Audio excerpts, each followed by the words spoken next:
втора част на моя аутфит. Сега така.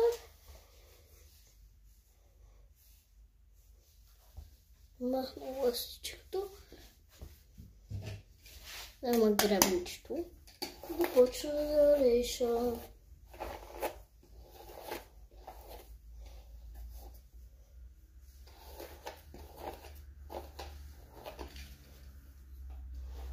Сега ще покажа моята коса, когато е гладка. Да, супер хубаво.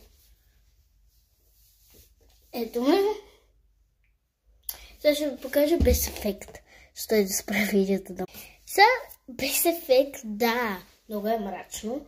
Но ето ми гладката коса без ефект. Не е ефект.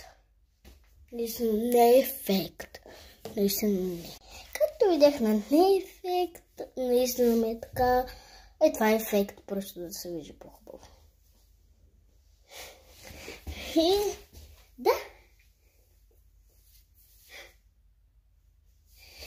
Сега ще се обуваме и ще бъде така окей.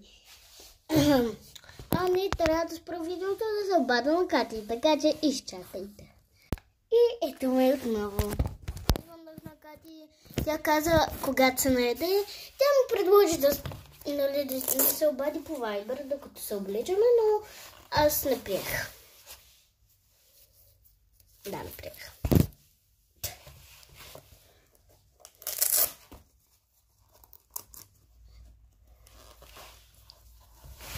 О, ау.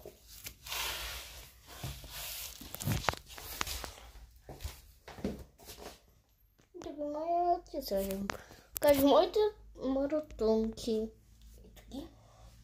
Цветнички.